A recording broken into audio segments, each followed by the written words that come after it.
So this lady says that she was going through a really hard time. She was pregnant and that her job hadn't given her her maternity leave money, and she had already used all her savings. She didn't have any more money, so she really needed it. Not only was she pregnant, but she also had other small children at home to take care of, and she was about to not have money to feed the kids or like do anything, pay the bills, nothing. Not only was she calling her job, she would show up to her job, she would tell them, hey, I need this money, like this is what you guys owe me, and they would send her back home promising to contact her, and they really wouldn't call her again. So in the midst of her being so worried and not knowing how she was going to feed her kids, she ends up going and asking all of the saints for the favor of helping her. She said that she felt like none of the saints were listening to her, that she couldn't get through to any of them. She was almost going to give birth, and she said that she was so desperate that she did something that she never thought or never imagined that she would do. She asked Lucifer for the favor, and it wasn't to hurt anybody, it wasn't to steal somebody else's money. She just asked him to have her job give her the money that she is owed. She just wanted her job to give her the money that she had already worked for, like they owed her that money. She promised Lucifer that if he helped her, she would bring back a box of cigarettes for him. That very same day, he definitely heard her. The accounting person at her job had not only sent her the maternity leave money, but also gave her 4 weeks of pay, almost as if she hadn't been missing work. She explains that this happened too fast for it to just be a coincidence. She finally felt like she could breathe again, and that all she had to worry about was giving birth to her baby and not how am I gonna feed the rest of my kids. She explains that she's not a devotee to Lucifer, she doesn't pray to him, but in that very moment she was desperate, she needed help, and he came through. She feels like she did the right thing because there's a difference between asking him for revenge or to hurt somebody versus just getting justice or just getting what you should have gotten. But what do you guys think? I got an email from a girl who said that when she was younger, she went to school and came home and her mom had like rearranged her room and she put 2 mirrors facing each other.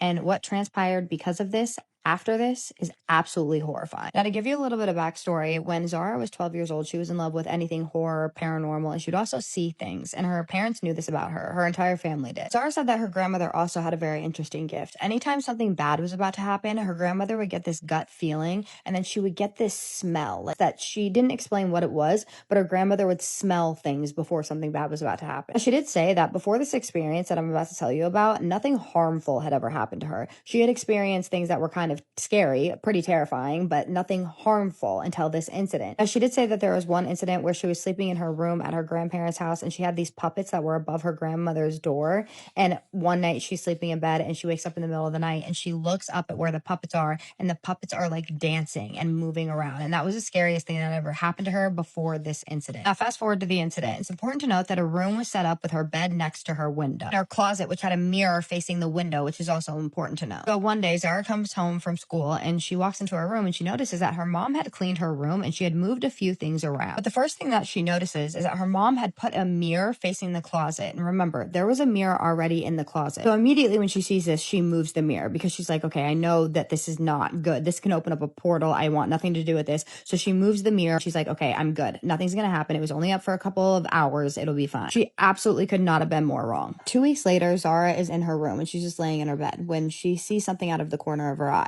She looks over and there's something in the mirror in her closet. There was this woman with black hair, pale skin, and hollowed out eyes. She said that there was something black like mascara running down her face and that she had this white cut up shirt on and she was literally looking at her like this. She showed me a picture of what this thing looked like. I can't show it to you guys because I'm pretty sure I'll get in trouble for that. But if you guys have ever seen The Grudge, it looks exactly like the woman from The Grudge. So horrifying. She said the thing that scared her the most about this was not even the way that it looked. It was the aura that she was giving off. It was like a mixture of sadness and anger. So she tells her mom about this because she's obviously terrified. And her mom just simply tells her, it's not doing anything to you. Just ignore it. It's just trying to scare you. That night she goes to bed and she's laying in bed and she's obviously freaked out when she notices something on the mirror. These handprints start to form on her bedroom mirror. And she keeps on looking and this woman starts coming out of the mirror. And the thing was, is she was coming closer and closer to her, but she wasn't coming closer and closer to her with her entire body. She was coming closer and closer to her with her head only. Her neck was extending and she had that screaming look on her face. It almost looked like she was screaming at Zara, but just no sound was coming out. Now, Zara said that at this point, she just started to close her eyes because she was so so scared, but she could literally feel this thing getting closer to her. So she ends up opening her eyes again because she just can't help it. And she notices that this thing is crawling out of the mirror now. She said that her arms and her legs were so thin and tiny and her neck was so long that it almost looked like her arms and legs wouldn't be able to hold up her body. It didn't seem natural. Laura said that this went on for 2 weeks with this woman just getting closer and closer to her. At this point, she is now crawling closer to her and she's closing her eyes each time this is happening. But the thing is that it got to a point where she eventually was able to feel this woman's breath on her forehead. Or in some cases, Zara would be turned around, like facing the other way, and she could feel her like breath on her neck. At this point, Zara is not sleeping because she is so terrified that this woman is actually going to get close enough to her where she's going to like climb on top of her or do something. So she's not sleeping whatsoever. Then things escalated to where whatever this thing was making things fly off of Zara's shelves. She said that perfume bottles would straight up fly off the shelf and like smash against her wall. Here's a picture of what happened. Like that's a perfume stain right there apparently. And she said that shoes would fly off the shelves and also smash into the wall, and that her mom was so sick of this happening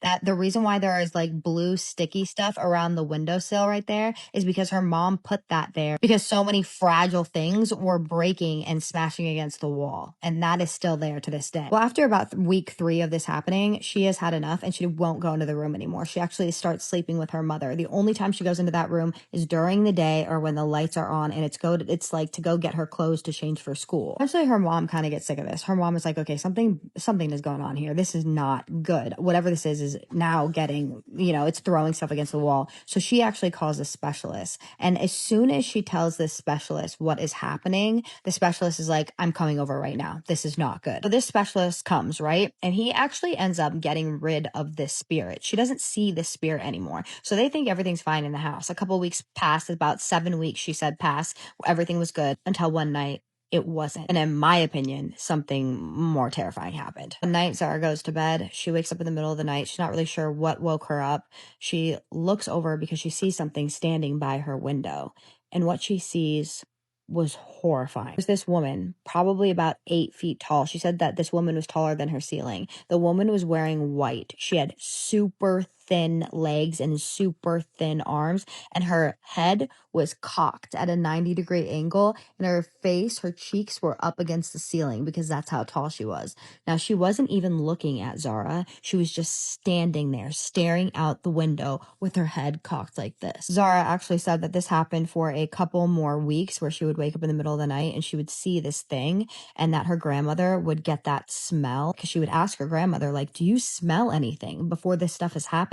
This stuff is happening to me. You have to be smelling things because these things are not good. And her grandmother would validate her by telling her that she was in fact smelling things. Zara said that these 2 experiences are the scariest things that have ever happened to her in her entire life, and that she does not wish this upon anybody.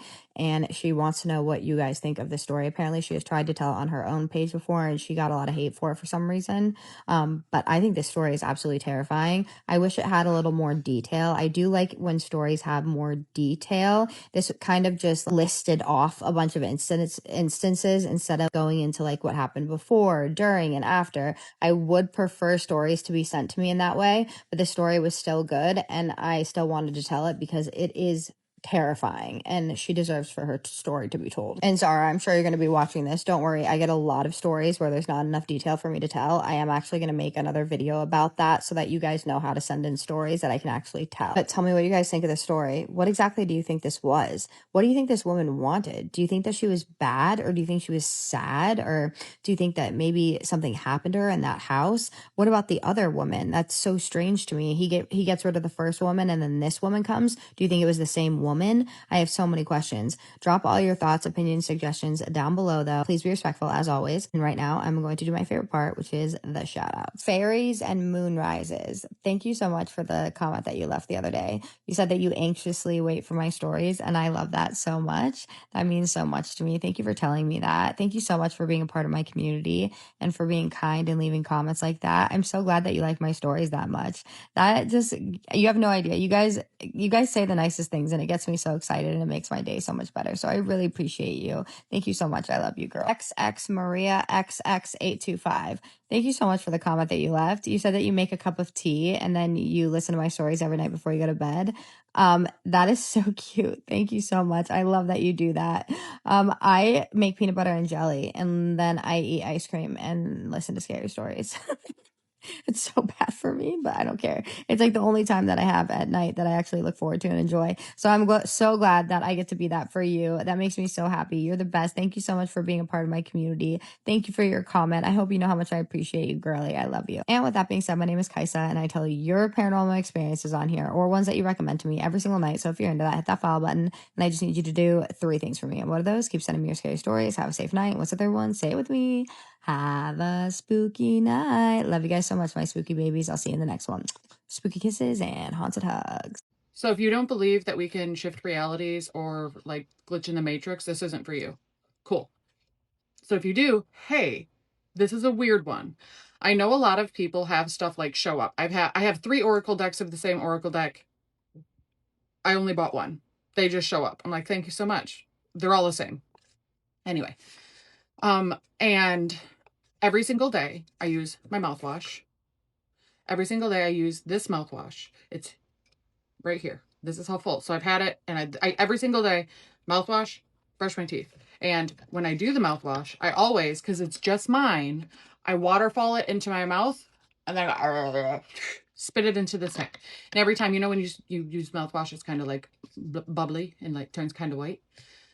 Every single time since I've had this, I spit it out and in the sink, and I'm like, it's like this color. I'm like, that's a really pretty purple. That would be a really pretty nail color. So I was like, that would be a really pretty nail color. This morning I did it, spit it in the sink, and I was like, wait a second. Why is it green? It's green now. Oh, I love the smell of mouthwash. Why is it green now? I know I shifted realities because if you've been following along, my rotator cuff has healed itself. The skin on my stomach, I've lost 75 pounds recently, and the skin on my stomach has tightened now, so I have barely any loose skin anymore, which is amazing. The lump that I had on my right here in my chest, completely gone. So like, I know I shifted realities, and like I said, if you don't believe this, why are you still here? But if you do, this is just proof that taking your life into your own hands is 1,000,000% worth it. Shift your identity to the identity you want to be. And that's what I did when I broke my mug. I shifted to the reality that I wanted to be in. And I had a lot of comments. I'll make another video about it. But I had a lot of comments of people like, oh, well, if I shift realities, what happens to my kids? That's not how it works. You're shifting your frequency because everything happens at once. So every time when you make a decision, another timeline, another reality is made of you making the opposite decision. My opinion on how I look at realities. And so you can shift your frequency to whatever reality you want because it's all happening at the exact same time, right? It's all happening congruent or congruently, whatever. It's all happening at the exact same time. So when you shift and do something completely abnormal, like breaking your favorite mug because the identity that was attached to it, you can shift to a reality where you didn't have that mug and things are different. And I am living proof of that, whether you believe me or not. But it's green now. I'm just amazed. I'm so amazed because this is something like, because I had people like, oh, show proof that you tore your rotator cuff. First of all, I don't need to share anything with you, with all due respect, because the people that get it, they get it. But it's green now. So this is just, for me, more proof that you can shift your realities. I mean, like I said, it's halfway full.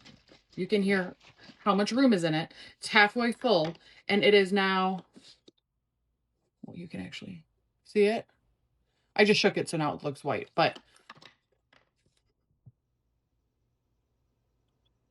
I'm going to meditate now because this feels really cool. This feels really good. So it wasn't just Japan where I experienced paranormal activity. I also experienced it in Thailand when we went to Bangkok one summer when I was 15, and we'll that's a different story for another time. I'm going to talk about what happened when my first husband You heard me correct. And I went to the Czech Republic. Now, that's where my family is from. They fled the Czech Republic back in the 80s and ended up here in San Diego, California. Now, I used to go back during the summertime to visit my father and see my friends. And one time I took my ex-husband, we're just going to call him Kevin, okay? Because I don't really want to get into that whole thing right now. Kevin and I went to the Czech Republic. I was like, cool, dude, you're going to come see the homeland. You're going to meet my family. It's an awesome time. When we get there, my dad surprised us with a little weekend stay at this little hotel in Prague. And they call them like little apartments. And it was like an apartment building that was redesigned into being like a little B&B. And it was beautiful. It was old. It was walking distance to everything, you guys. My dad, he took us there. He dropped us off. He got us all checked in. Then he went back to Krakova, which is about 2 hours west of Prague. So he went back home to the village and we stayed for the weekend. And we had a great time. We had dinners. We saw all the beautiful Gothic architecture. We got lost in the city. We had some drinks. And we're going to fast forward to when we went back to the hotel room at night. Now, it was a very small hotel, different floors or different levels, and each level had like 2 rooms. And we had to climb up the stairs, and when we got to our room, we had to pass by the other hotel room. So there's 2 rooms per floor. Sorry, it's so hard for me to explain. 2 rooms per floor, and we had to walk by one room to get to our room. And we had been drinking. We had been partying.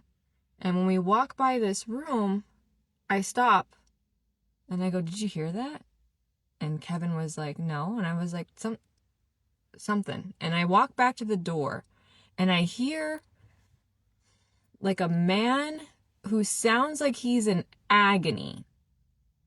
It was weird. I've never heard that before in my life, but it sounded like he was in agony. And I was like, Kevin, come here. We're being nosy. And we put our ear up to the door. And there's nothing. There's silence. And we look at each other, and when we look at each other, there was a bang on the door. And we jumped back, and we're like, that's not our business. Let's get the fuck out of here. So we go to our hotel room. We close the door. We lock it. We get ready for bed that night. Now, Kevin passes out pretty immediately, but I have a hard time sleeping in a new bed in a place I've never been to. It's difficult for me. So I'm tossing and turning, and all throughout the night, I can hear like a bang on the wall. It's like bang, bang, bang. And it sounds like it's coming from that hotel room, that other room next to us. And I was like, that's weird. Like, what's that guy got going on in there, you know? And after some time, I managed to fall asleep.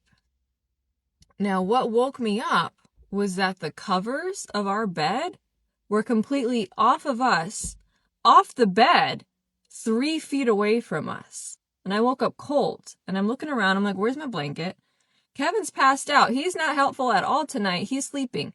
I look around, and I notice them on the floor. So I get up, I get out of bed, I get the covers, I put them back on the bed, I crawl back into bed. And I had this like uneasy feeling, like I wasn't comfortable in this hotel.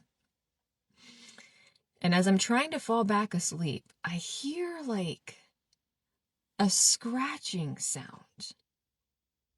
Like something on our hotel door from the top of the door scratching all the way down.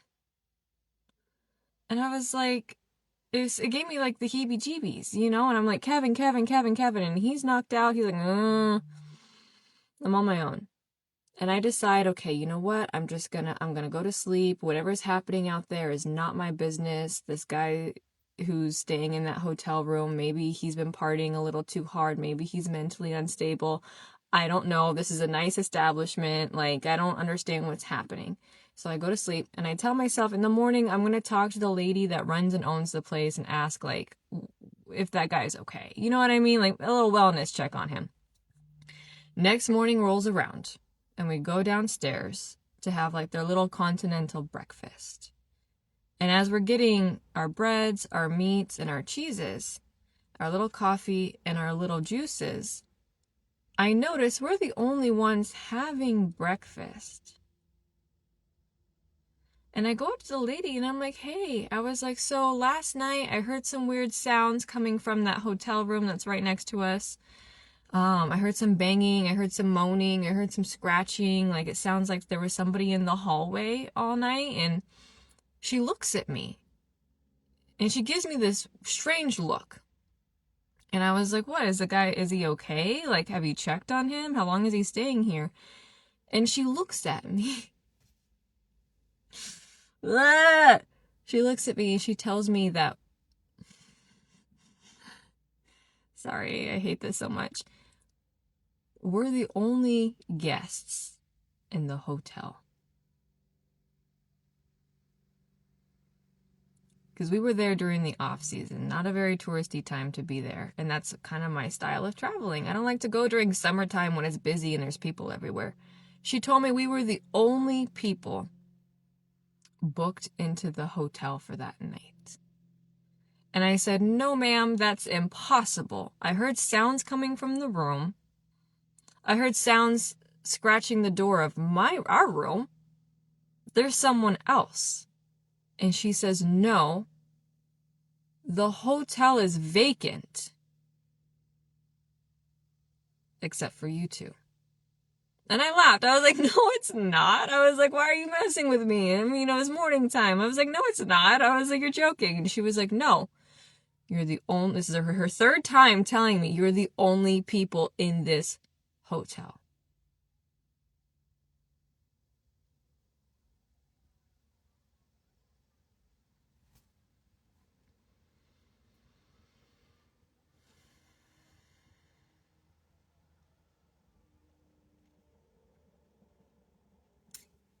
One of the scariest things that ever happened to me while babysitting, story time. Now, I was 15. I've been babysitting for a few years at this point, so I had a lot of experience with kids. They love me. Well, a family friend asked if I would go babysit their 7-year-old son for a couple of days while they went out of town to Myrtle Beach, so I said, sure, that was great money for me. So the parents put their bags in the car. They showed me where everything is. Now, his mom made it clear to me that he has a very active imagination and that because his daddy let him watch horror movies the week prior, he's been having nightmares and making things up, saying that he's been seeing stuff around the house that's not there. So they get their stuff in the car, they give their son a kiss, and they leave. So I'm flipping through all the satellite channels, checking out different shows, eating popcorn, little boy's playing with his toys, drinking his little juicy juice, and we're just having a good time. So I go in the kitchen to put a frozen pizza in the oven, and all of a sudden, this little boy comes flying out the living room, running up to me, and then wraps around my leg, just looking in the living room and then looking at me, back and forth. I said, damn, son, are you okay? What happened? He said, she's in there, she's in there. I said, who's in there? He said, her, but I didn't see nothing. And before I can push him any further, he walks over and sits in front of the TV and starts ignoring me. We're sitting on the couch watching TV, and their couch was in the middle of the room, so you could walk around it. Well, this little boy starts looking behind the couch and then back at the TV. So I start looking back behind us.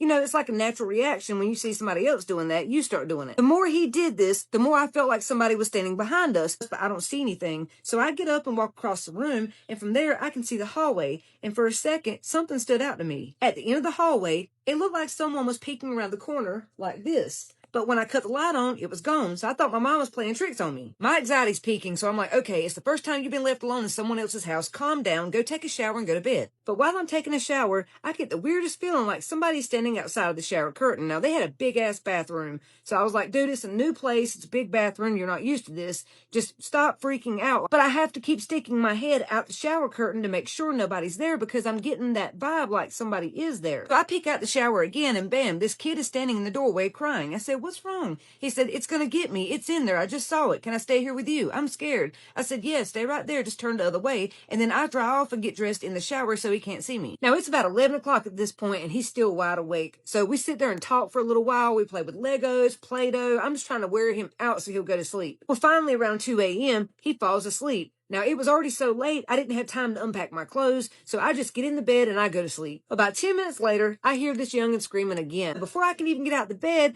I hear him thunk, thunk, thunk, thunk, and he's already running into my room, jumps into bed with me. He's screaming to the top of his lungs, she's there in my room behind the door. She's gonna get me if I'm alone. Please don't make me go back in there. So we're laying there in the bed together, and he says, I know you think I'm making stuff up. I promise you I'm not. She was there. I saw her. I said, honey, I believe you. It's okay. Just relax and close your eyes and start taking some deep breaths. This child has one hell of a grip on me. Like, he's wrapped around me like a python. So I could tell he was really scared. Like, he really thought something was going to snatch his ass off that bed. So I just held him and hoped that maybe he would calm down. One of the scariest stories to happen to me while riding the back roads of Appalachia. This was a story of when I was about 16 years old in a place called Jackson County, Tennessee, with my two cousins, Danny and Cody. So we were, teenagers, 16, 17 years old, and we were just out looking for trouble, looking for something to do in a small town that didn't have much of anything really. So we decided we were going to drive the back roads that night, steal some road signs, do a little, beer drinking while we were driving around, just in general, looking for something to get into. That's when my cousin Danny came up with a great idea to go knock on the witch's house. Now, the witch's house in Jackson County, Tennessee, when I was younger, was this old lady that lived next to an area called the Dirt Cave, and that's a time for a whole other video. But this road by the Dirt Cave was one of those gravel roads out in the middle of nowhere that you had to take 3 other middle of nowhere roads to even get to. No street lights, no cell phone service. We're talking dark back roads of the Appalachian Hills, okay? This old house, I'm not even really sure if it had electricity or not. Everybody knew about the witch's house. It was on a dead-end road, and there was no reason to go down that road unless you lived there or you're going to the Dirt Cave, which is a pretty popular hangout spot. Now, this was pretty late at night. It was getting past, 11, midnight, somewhere in that range. I remember pretty well. It was just a Friday night. We were some dumb kids, and he dared me or Cody to go knock on the witch's house. And I looked up to Danny. He was a little bit older than me, so I couldn't back down. I had to go knock on this lady's door. Now, the witch that was out there pretty much kept to herself. She would go into town periodically when she needed supplies, so people caught glimpses of her. But she would literally have these rituals with like a giant cauldron, just like you'd imagine from the old stories and cartoons, out in her front yard. And she would have these massive bonfires. And she had like a little bit of a cult following around the town where sometimes 8 to 10 of these people would go out there and they'd do these chants. And I mean, they would sacrifice chickens, the whole 9 yards. This isn't just speculation. People would go out there all the time and try to catch them doing stuff. Or they'd photograph them from the woods, or, from the road. And super creepy. And everybody would say that she would dispose of all the evidence and all the bodies into the Dirt Cave, which we'll get into that another time. I'm going, I can't chicken out now. We're pulling up to this witch's house, and my cousin has turned off the lights when we were a little back, just using the moonlight to kind of navigate this long driveway she had. And we see this rickety shack of a house, if you can really even call it that. And I'm trying to open the door to we were in a Jeep, and I'm trying to open the door as quietly as I can and just close it real gently so she doesn't hear me. Because, I mean, all nonsense of witches and stuff aside, we're out in the middle of Appalachia. I mean, people will fire upon you for nothing if you're on their property, especially in the dark like this. So I'm thinking, if she's not a witch, she might still, blast me. If she is a witch, she could hex me or curse me or do any numbers of things, and I'm creeping up through this yard, and I'm just going as slow as I can, just trying to be real quiet, real still. I'm looking for any signs of movement or animals that she might have. And she had this wooden porch, and it had these stairs on it. And I remember I touched that first step, and it made the loudest creak it could have possibly made. It just on that first step. I'm thinking, oh my gosh. So I try to do the other 2 steps like really fast and light and be quiet with it, and that made so much more noise. And I'm sure it's just because it was dead quiet, my adrenaline was going, but I mean, it sounded like thunder, just poof, poof on these steps. And I'm just like, I just freeze. I remember standing there looking at this door, and I'm just like expecting to hear any movement. I'm listening from any movement in the house. Like, did she hear me? Is she moving? This house is not that big, I thought I heard a little something, but I'm thinking it's just the steps settling underneath me, the wooden porch settling underneath me. So I creep up to that door, and I was going to knock on it real hard so Danny and Cody could hear that I knocked on it, and then I was going to just haul ass back to the Jeep. That was the plan. That was how it was supposed to go. What happened next was one of the most frightening things that ever happened in my life. I go to hit that door, and I go, boom, boom. And on that second boom, the door just flies open. And not like somebody pulled it open. Like it was just an old rickety door, and my thudding on it, it just knocked the door open. And when that door comes open, probably 6 to 8 feet in front of me is this old woman, eyes big as saucers, mouth wide open, and she's butt naked. Just a, fatter old lady, just butt naked, head to toe. You see it all. The moonlight just illuminated her. There was no lights in that house, and she was pale as a ghost. And I mean, she's just going, I mean, grandma knockers and all. And I just freeze. And about the time I'm about to turn and run, just as loud as she can for, I don't know, it felt like a long time. They say when adrenaline's going, it seems like a small second is like a long time. This seemed like a long time, and I truly think it was. I don't know, but it was like I was just frozen. I didn't say anything. I didn't scream. I could literally feel my knees about to give out. Like it felt like everything was leaving me.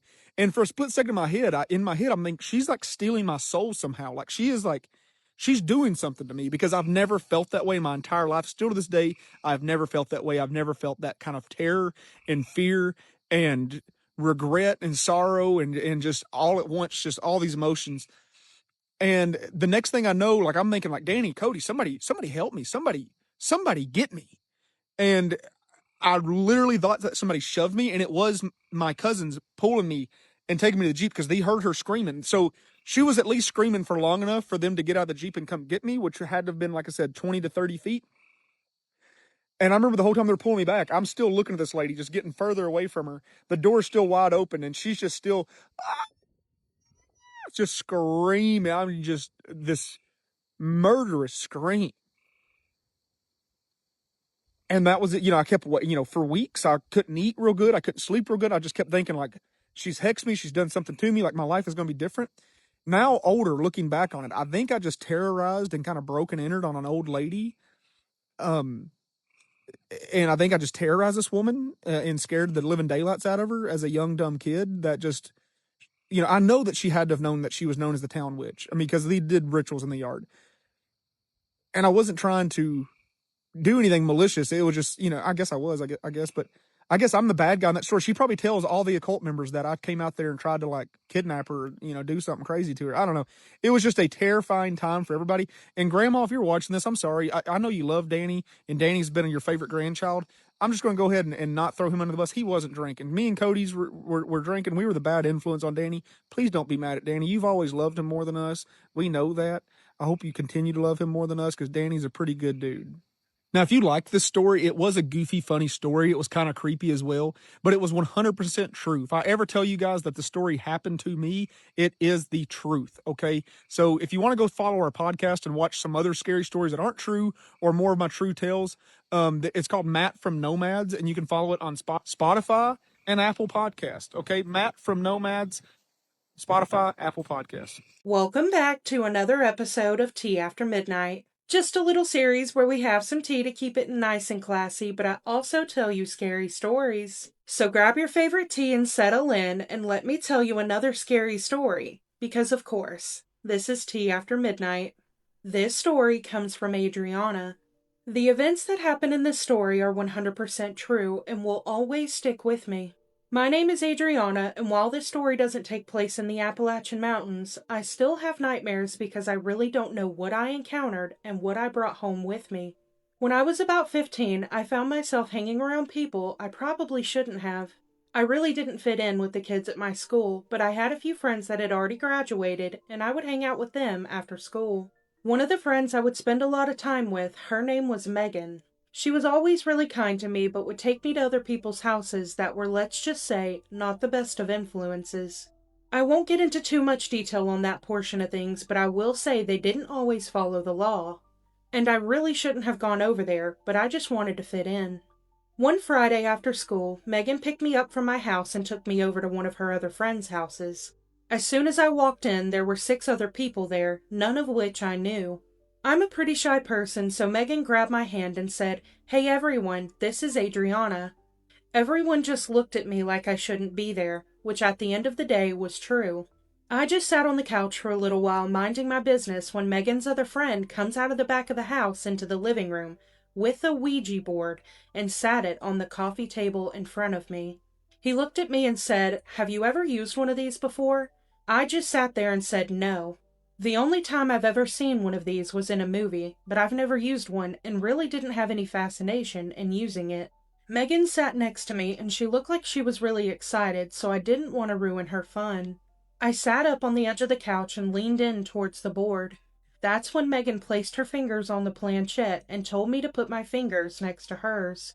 Around in circles we went as she asked different questions. I started to get really scared as this type of thing has always unsettled me, but Megan acted like she had done this a lot. She asked if there were any spirits there with us, and the planchette practically shot across the board to yes. I looked at her and said, "Megan, are you moving the piece?" She turned and looked at me, but her eyes seemed different. A lot different. She had this expression of anger on her face and her eyes looked black. I've never seen someone's eyes look that dark before. Then she said, "Just wait." Chills instantly ran down my body and I took my fingers off of the planchette. She grabbed my hand and tried to place it back on the piece, but I yanked away my hand and started heading for the door. I didn't know what was going on, but I knew I wasn't going to stick around and find out. My house was only a few blocks away, so I just started walking home.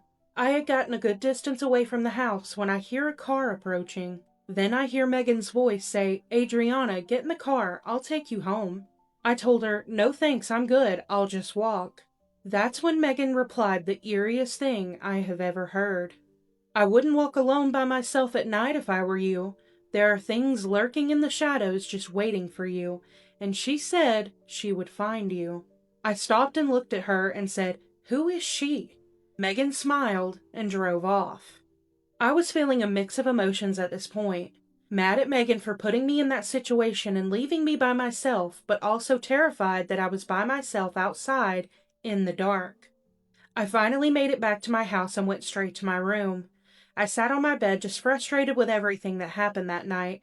I decided to go to bed and deal with the fallout tomorrow. I don't usually have a hard time falling or staying asleep, but what Megan had said earlier, "She said she will find you," had me tossing and turning. I used to have an analog clock on my nightstand, and I found myself staring at it in the middle of the night, 3:16 a.m. to be exact. I was lying there trying to fall asleep, but I heard a noise coming from my closet. It sounded like scratching. I sat up and turned on my lamp and crept over to the closet and slowly opened the door. The scratching stopped. I turn around to head back to bed and the light bulb in my lamp goes out.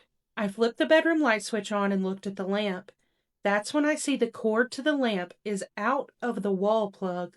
I went downstairs and laid on the couch that night because it just felt heavy in my room. Now it was about 3:30 when I was lying on the couch and I had the TV going just for a little distraction. I was starting to feel my eyes getting heavy, so I rolled over to try and fall asleep. As soon as I closed my eyes, the TV turned off. This being the second time something turned off, I didn't think it was a coincidence. I laid there for a few seconds when I heard something whisper my name. I started screaming and my dad ran down the stairs to check on me. I told him that I heard something whispering my name and he told me to go upstairs and get into my bed. I told him about the scratching in the lamp and he told me to go get in his bed and sleep with my mom. My dad slept on the couch that night and my mom laid there hugging me until I fell asleep. All of that was enough to scare me out of my mind, but the next morning I went downstairs where my dad was sitting on the couch, staring at the TV. He asked me what happened the night before, and I told him everything, beginning with the Ouija board and ending with the TV turning off. He then tells me that when I went upstairs, he looked at the TV to see why it had turned off. He told me the cord to the TV was unplugged from the wall plug. But it gets worse. He said he plugged it back in and the show I was watching came back on, so he sat there and watched a little bit before he laid down for bed. And once he was done watching it, he used the remote to turn off the TV, and when he turned it off, there was a woman in a white gown standing behind him in the reflection of the TV. But when he turned around, there wasn't anything there. My dad is not the type to get spooked about anything, but this had him really unsettled. Once my mom came downstairs, she and my dad told me to take them to my room so they could look in my closet. My mom moved my clothes to one side of the closet and told my dad to look inside. They both stood there looking at something and then looked at each other with concern. I stepped behind them so I could take a look as well, and in my closet there were 3 scratch marks in the drywall of my closet. My dad asked if I did it, to which I replied, absolutely not. The next few months we had random things happen, like lights turning off and on, doors being open while we were in the room, and even one night my mom and dad heard banging coming from upstairs. Thinking it was me, my dad called my name and asked if I was upstairs. That's when I came from the living room and said, "Dad, that wasn't me." He looked everywhere upstairs, but there was no one there. A few months later, my family and I moved to a new house on the other side of town. It took a while for that house to sell, but eventually it did. I'm not sure what I brought home that night, and I'm not sure who the woman was, but I can only think that maybe the woman Megan was talking about was the woman who did all of those things in that house. So, for starters, I just want to say shame on Megan for putting you in that situation. You were 15 and clearly you were uncomfortable being there, but then to top it off, they bring out a Ouija board. And every time the word Ouija board is in a story, I just know it's going to end badly. But I am focused on what Megan told you when you were leaving about she will find you. Who is she? So fast forward, you're at home, you're on your bed, laying there trying to fall asleep, and you hear scratching in the closet. Turn on the lamp, try to figure it out, can't find anything, and then the lamp goes out. No. Immediately I would have woken up my parents because no. But then to find out that the lamp was physically unplugged, that's what freaks me out. But what freaks me out even more is going downstairs, the TV turning off, and something whispered your name. I have chills all over. But it gets worse, like you said. Your dad comes down there and tells you to go upstairs. He's down there watching TV, and when he turns off the television, there's a woman in a white nightgown standing behind him? Absolutely not. I'd have packed my whole family up right then and we'd have left.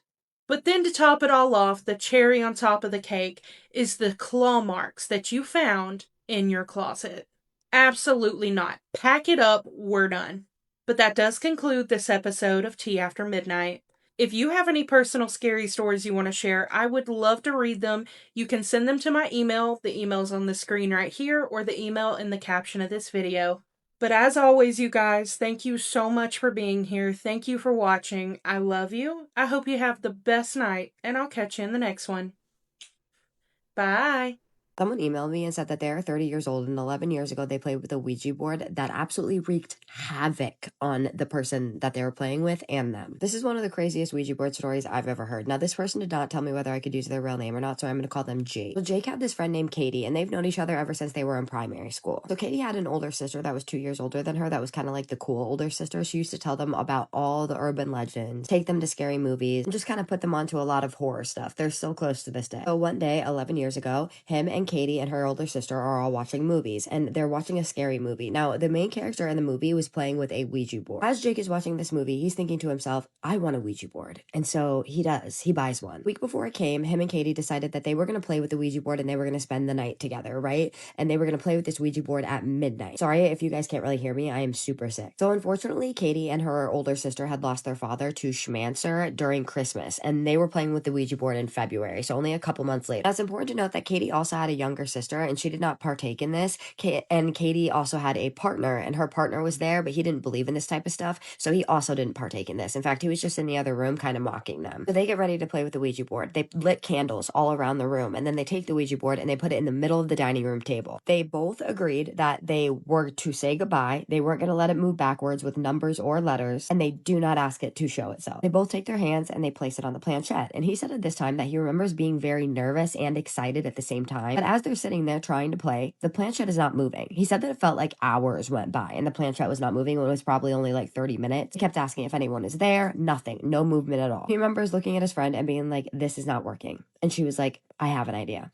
Now, this idea in hindsight now was a terrible one. Her idea was to start taunting it. So she started saying things like, what? Are you scared? Are you scared to talk to us? If anyone is there, I dare you to say something. When suddenly the planchette moves. Not much, not a lot, but it was enough for them to look at each other and be like, did you just do that? And they both just looked at each other like, no, not me. So they began asking it the typical questions. Are you male or female? How did you pass away? So the planchette moved. It was male. Then when they asked how it passed away, it moves to C-A-N-C.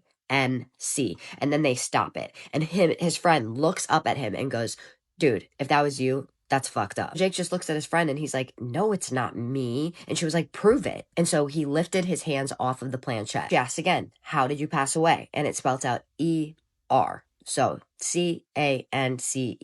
At this point, Jake just looks at her like, I told you. They're both shocked. So it's moved by itself at this point, and it just spelled that out. So they put their fingers back on the board, and Katie asks, what is your name? And it spells out William. And her father's name was Billy, or they would call him Big Bill. Jake said that he's only known her father by those two names. Now, he's looking at Katie at this point, and he's seeing that she's smiling from ear to ear, because obviously she's talking to her father, right? So she's happy about this, or she thinks she's talking to her father. It's important to know that her father's passing, it was sudden, but he knew that he was going to pass. He just didn't want to burden his family with it. Well, at this point, Jake is feeling kind of left out because it's only those two that are talking back and forth. So he finally asks it a question, and he asks, are my family members that are on the other side, and are they out of pain? And it replied, yes. And so Jake is thinking, this is amazing, because at this point, they're like, this is a good spirit. This is her dad that we're talking to. This is a good thing. So he asks, how did my uncle pass away? And the board spells out brain aneurysm. Jake remembers in this moment just thinking, my family would kill me if they knew I was doing this right now, because his family were strict Catholic. So he was just thinking this in his head when suddenly one of the candles just goes out. And it was a candle in the corner of the room. Now, this is where it starts to get scary. Now, his friend is still a little skeptical of the situation. So she goes, take your hands off the planchette again. I'm going to ask another question. So she asked the board, if this is my father, we talked about something before you passed away. We talked about baby names. What was a baby name that I picked if I were to have a girl? It spells out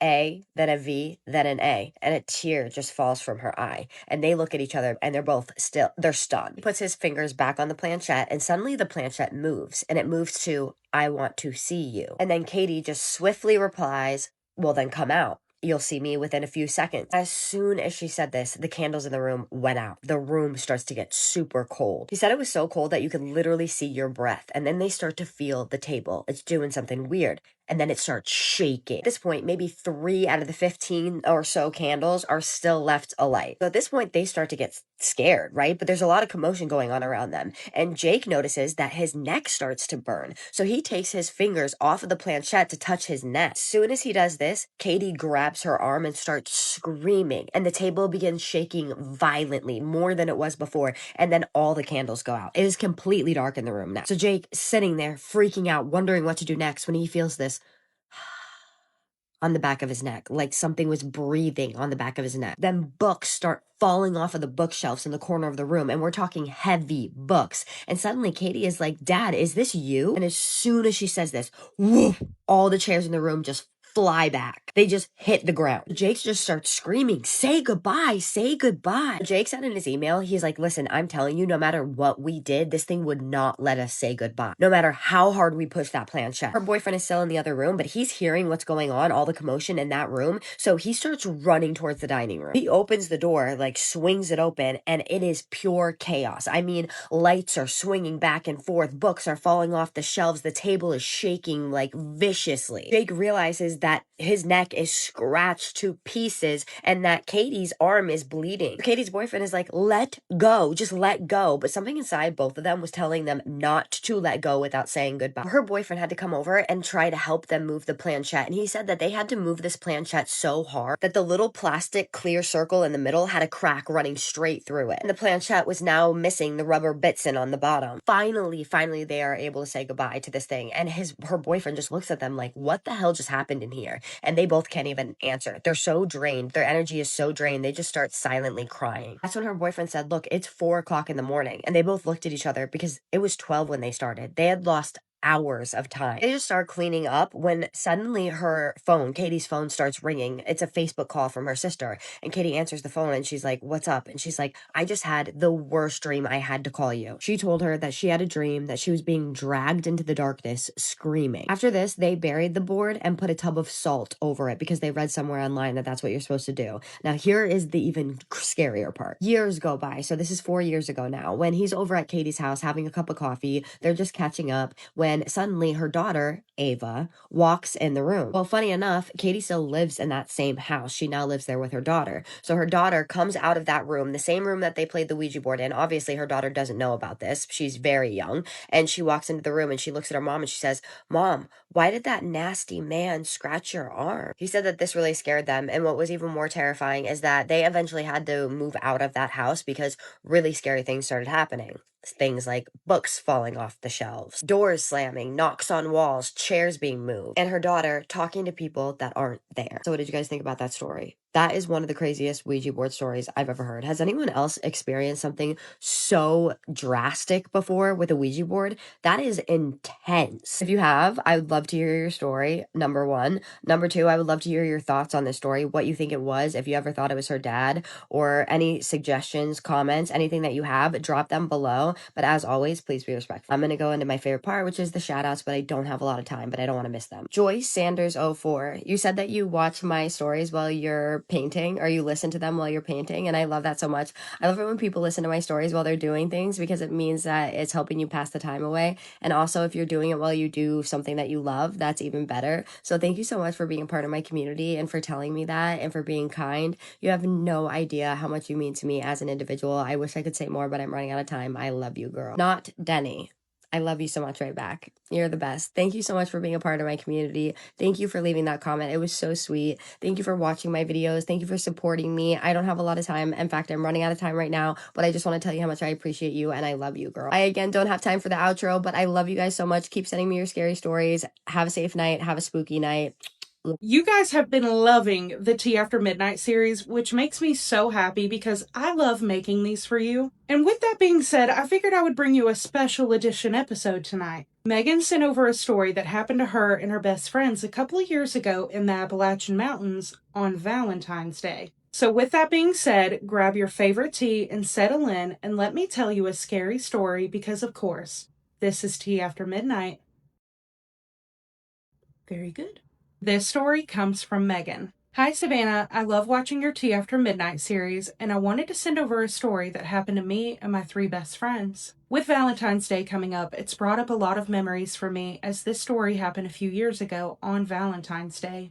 My name is Megan. My 3 best friends are Lily, Danielle, and Jess. A few years ago, my friend Danielle had pitched the idea that for Valentine's Day, all of us girls could rent a cabin in the mountains to have a Galentine's Day. All of us being single at the time were very excited about this idea. I was in charge of booking the cabin rental, and the other girls were in charge of what we would do while we were up there. Also, I wanted to add that we live in the city, and we rarely get to go to the mountains, so when Danielle pitched this idea to us, we were very excited. Fast forward to the trip. The night before we left, all the girls came to my house to make it easier for us to leave from my house to head to the mountains where the cabin was at. The cabin was tucked away in the Appalachian Mountains, and looking at the listing of the cabin, I could tell this would be a fun trip. The cabin was newly renovated and looked absolutely beautiful. So the day that we left, we woke up early, packed up the car, and drove several hours away to this cabin. The drive was great. We all had the best fun, laughing, talking, and singing. The GPS told us to take a right onto the driveway, and as I got closer to the cabin, I started to feel nervous. The cabin was a little bit farther into the woods than I would have liked, but when we pulled up and saw how beautiful this cabin was, it put my mind at ease. I could tell by the other girls' reactions that they were so excited. We hopped out, grabbed all of our bags, and started heading into the cabin. We took the evening to get settled into our rooms, and then we cooked dinner and had the best girls' night ever. Everything was going fine until the middle of the night, the first night. All of the girls except me and Danielle had gone to bed. Danielle and I stayed up watching a movie because we weren't ready for bed. As we were watching the movie, I kept hearing scratching outside. Danielle had turned to me and said, "Can you hear that?" I told her yes, I could, and that it was probably just a raccoon or an animal outside. It eventually stopped, so we continued watching the movie. About 30 minutes later, Danielle said she was going to bed, but I still wasn't tired. For some reason, I've always had trouble getting settled into new places, but after all that driving and activities we did that evening, I figured that I would be exhausted, but it was quite the opposite. I stayed up and kept watching the rest of the movie. That's when I heard the scratching noise again. It really wasn't that loud, but it was definitely noticeable. I got up and peeked out the window, but I couldn't see anything, so again, I figured it was just an animal. I went to bed because I knew we would be up early, and I slept fine all night and was the last one to wake up in the morning. I walked into the kitchen and Lily and Jess were sitting at the bar drinking coffee. I walked over to make myself a cup, and when I looked out the window, I could see a tree in the backyard with wood chips around the base of the tree. I thought it was odd, but shrugged it off.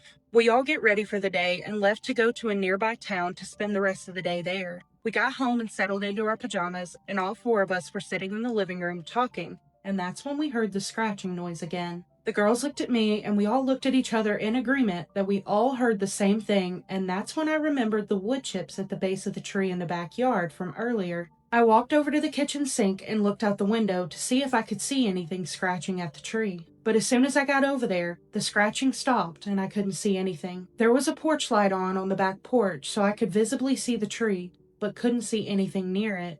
I walked back over to the girls and said I didn't see anything, so we kept talking. After a while, everyone got tired, so we all decided to go to bed. I was asleep when in the middle of the night, I kept hearing footsteps in the hallway. I figured it was one of the other girls, so I just rolled back over and fell asleep. But it didn't seem like it was that long when I heard more footsteps in the hallway. I sat up in bed and looked at the bottom of the door and could see a shadow moving back and forth like somebody was pacing the hallway. That went on for about 5 minutes, and I don't know why I didn't just get up to go check, but something in my gut told me not to go check. So I stayed in bed, eventually falling back asleep. The next morning, I meet the girls in the living room, and we decided we were just going to stay in and have a girls' day. This was Valentine's Day. We all had brought a few bottles of champagne, and we decided to give each other makeovers. We spent the day doing each other's hair and nails, cooking and baking, and truly having the best time. Nightfall comes and everyone heads back to their rooms to get ready for bed. I was in my room reading, but it had been a few hours, so I figured the rest of the girls had went to bed. That's when I heard the footsteps in the hallway again. This time they sounded heavier and more frantic. I slipped out of bed, but as soon as I stood up, I heard what sounded like the front door of the cabin slam shut. I grabbed my phone and texted the other girls in the group chat to ask which one of them had just went out of the cabin, but I didn't get a reply. I waited there for what felt like hours, trying to decide if I was going to go to the other girls' rooms. I was absolutely petrified at the thought of having to open that door. I don't know why, but I just felt like something was out there that wasn't one of the girls. After a few minutes of thinking, I decided I was going to go check it out. I didn't have anything in my room to defend myself, so I was truly taking a risk. I slowly opened the door to peer out, but I didn't see anything. I walked quietly over to the other girls' rooms, and all of them were asleep. I actually couldn't believe it because the sound of the door being slammed was so loud that it shook the picture frames on the wall in my bedroom. I walked back to my bedroom and shut the door, turning off all the lights and sitting in the corner of the room in a chair. I was trying to decide if I was going to wake up the other girls and ask them if they had heard that, or if I was just going to wait till the morning. Sitting there already terrified, I then heard what sounded like someone running around the outside of the entire cabin, banging up against the siding. But then I also heard the loud, heavy footsteps running around in the hallway. The footsteps were so heavy again, the picture frames on the walls were shaking. I started to cry, and then I yelled out, "Stop," at the top of my lungs. As soon as I said stop, everything stopped. No more loud footsteps running in the hall, no more loud bangs on the side of the cabin. Just silence. My phone went off with a notification in the girls' group chat. Danielle asked if we had heard that too, and I texted back and said yes. Lily replies back and says she thinks we all need to be in the same room. We all agreed to go to Lily's room, which was in the middle, so I braced myself at the door, terrified to open it. But even more terrified to be all by myself, I slung the door open and sprinted to Lily's room, Danielle and Jess right behind me. We sat huddled in the middle of Lily's bed, hugging each other, too scared to speak. We stayed there all night and heard nothing else when we started to see daylight coming through the windows. We got up and slowly made our way into the living room, and as we were walking into the living room, I looked down and noticed there were mud and wood chips scattered about the floor. And that's when I look over to the front door and see that it's cracked open. I turned my head back to the other girls and said, "We need to get our stuff and leave right now." We still had one more night we were supposed to stay, but we didn't care. We were leaving right then and right there. We packed all of our things, threw it in the car, and got out of there so fast. We made it back to the main road. All of us had tears in our eyes. This was something none of us had ever experienced in our entire lives. I asked the girls if they heard anything on the other nights, and Lily said she heard someone in the hallway pacing back and forth for a little while, but figured it was one of us. Danielle and Jess looked at her and said we heard it too. At that moment, we all knew that there was either something or someone in that cabin with us. We didn't know what it could have been, as everybody else heard something outside running around the entire cabin, hitting the siding. Once we got back to my house, the girls ended up staying there with me that night. The next day, I called the host of the rental cabin and told them exactly what we had experienced. They told me that the last group that stayed there just a few weeks prior ended up leaving the first night that they were there, because they said they kept hearing someone hit the side of the cabin and running around in the living room, and when they went to go see what it was, they saw the door slam shut right in front of them, and no one was near it. The host ended up refunding all of our money for the entire weekend because they felt so bad. We've never been so scared in our entire lives. Whatever was there with us was not good, and I pray we never have to experience something so terrifying ever again. I genuinely don't know what to say. I really don't know what's more terrifying, that they don't know what made that noise, or that the people before them had the same exact experience. That is just terrifying to me. So, y'all let me know your thoughts. What do you think it could have been? Because I genuinely don't know. If there was something in the living room running around making all that noise, but at the same time there was something outside banging on the side of the cabin, no.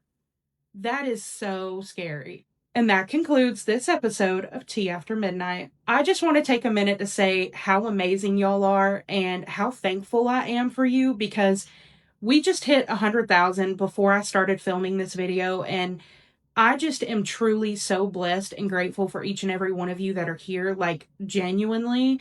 And I just wanted to say thank you so much for being here and for showing love and support. And you guys mean the world to me. So I appreciate you so much. But with that said, I want to say thank you so much for watching. I hope you have the best night. I love you, and I'll catch you in the next one. Bye. Okay, somebody asked me for another healthcare spooky story, and I'm about to give you one. Come on, come sit down. So around this time, I was working at two different places. I was working in Chelsea and I was working in Saline. But this specific night, I was working in Saline. Okay. And when I was working here at the nursing home in Saline, I remember we really didn't have any staff. There was only like four of us. There was me, my friend, the med tech, and the nurse manager. Okay. When I tell you nobody else was there, so I was on the lockdown unit, my friend was on the other lockdown unit, the nurse manager was taking care of the assisted living area, and the med tech was jumping between all units because she had to pass the medications. Okay. Wait, I just thought about it. There was another med tech on the other lockdown unit, but she was leaving at like a certain time. She wasn't staying the entire night. She was just staying to help out. Anyway, okay, so boom, I'm sitting in the lounging area. I'm over there. I'm on the lockdown unit by myself for now because the med tech was running around. So I'm sitting in the lounging area. The lounging area is where the residents and stuff hang out, and the TV is on the wall, all this stuff. I'm chilling. And so I had already done my rounds a few minutes before I sat down. So I sit down, but then I started hearing a baby crying. Now, mind you, I'm thinking that somebody's TV is up a little too loud. They are older. Maybe they can't hear the TV. So I decide I'm going to walk around and, try to see where this crying is coming from. Whose TV is it coming from? So I get up and I start walking around, opening doors. So while I'm opening the doors, there's this woman who is normally always in her room. She doesn't come out unless she feels like it. Okay. She'll walk out to share a meal with us every now and again. But other than that, she's in her room. So she was in her room before I sat down from the first round. This time she was not in her room, and that scared me because then I heard a door close. So I scurry on up to the front where I was at first, right? So I didn't see her in sight. That scared me. And I was just like, oh my God. So then I look over to my right and I was like, last time they found her in the laundry room. So I walk into the laundry room and I said, hey, we're going to call her Miss Ann. Hey, Miss Ann, what are you doing in here? She said, I was chasing that baby. He had that baby. Now, mind you, I'm not trying to dismiss her, but I felt like maybe she's sundowning. I did hear a baby, but right now we're going to get you back to your room, girl. So I take her back to her room. She relaxes. She lays down. All is well. So when I sit down in the lounging area, I hear this man yell. I jump up And I'm like, what is going on tonight? And so I run to this man's room and he is terrified. And so he's also, because this is a dementia unit, a memory care unit, I'm thinking maybe he was hallucinating, but he said he saw a dark figure holding a baby. Shortly after that, I started hearing all the other residents act up. Like, mind you, there aren't too many of them who will be able to recognize what's going on because they're just that far gone, unfortunately. It's almost like this thing was making its way around the unit just to stir things up. So I ended up praying and I was just like, okay, I got all the residents back, to normal. Everybody was relaxing. The med tech came over. I paged them over the walkie. He came over, he did his thing. All was cool. Okay. All the residents went back to chilling. It was time for me to chart. It was probably about 1 or 2 o'clock in the morning. So I went into the nursing lounge to chart. Now the nursing lounge is glass so that we can see, the residents coming. And so I'm sitting there on the computer and I'm charting. And while I'm charting, I look up and there's a dark figure holding a baby. Now, mind you, it didn't stay there for long, but I did see it. I did see it. I know what I saw. So fast forward to it's time for me to do rounds again. And while I'm doing rounds, this time I go to this resident who really doesn't need help, but we still peek in on him, right? So I walk in, and like I said, this is normally, even though he's in memory care, he normally doesn't need our help. He can walk, he can still wipe himself, clean himself, stuff like that. He still even showers with us just on standby. And so I poke my head in there, and he's not in his bed. So I, of course, was like, here we go again. So I walk in there hoping that everything is okay. He's fine, but he's standing in the corner talking. His head is up like this and he's talking and having a full blown conversation. And so then I said, hey, we're going to call him Homer. I said, hey, Homer. I said, are you okay? So Homer looked at me and told me that he was trying to get the baby back from the man. And I said, what man? He was like, the man right here, he has a baby. He won't let the baby go. Y'all, I thought I was going to prove a point and turn the light on and be like, see, nobody's there. I turned the light on. Homer is still standing where he's standing. And that thing was still there. Except for this time, he didn't have a baby in his hand. And when I say standing there, like he didn't care that I turned the light on or not, I don't care about that light. He stood right there. And he was not a friend. Get ready with me while I tell you guys this ghost story. This story was sent into my email, and if you have any ghost stories, paranormal encounters, or scary stories that you'd like to share, you can send them to the email in my bio. I lived in a haunted house until I was about 7 years old. Every man in my family, my dad, relatives, even me, we all experienced things repeatedly. But my mom, she never saw a single thing, and for the longest time, she thought we were all just imagining it until this happened. I was 5 years old, and my room looked exactly how you'd expect a 5-year-old boy's room to look. Toy cars scattered everywhere, one of those little road pattern rugs. I loved those. I would put little houses on it, and I would put my dolls on it, and it was like a whole little neighborhood. Legos in bins, very normal kid stuff. That night, I went to sleep as usual. Nothing felt off, nothing was strange. But at some point in the middle of the night, I woke up, and I don't know why. It was one of those random wake ups where everything feels wrong as soon as you open your eyes. Too quiet, too still. I remember opening my eyes slowly, still half asleep, and just staring up at the ceiling. And that's when I saw her. Her? There was a little girl. Oh, clinging to my ceiling. Oh, absolutely. We already know I do not do creepy children. I don't want to see a creepy child. That is my worst nightmare. Clinging to the ceiling? It got worse. I didn't think it could get worse. It got worse. Not standing, not floating, clinging. Her body was pressed flat against it, like gravity didn't apply to her. Her hair hung downward toward me, just barely moving. almost like it was underwater. This story threw me for such a damn loop that I forgot to put foundation or concealer on. That's okay. We're gonna work with it. For a second, my brain couldn't even process what I was looking at because it just made no sense. And then she moved. You guys, her head turned. No, but not like a normal person. It twisted, slow at first and then sharper, like something snapped inside her neck. The sound that came with it, I don't even know how to describe it properly. It was wet, crunching.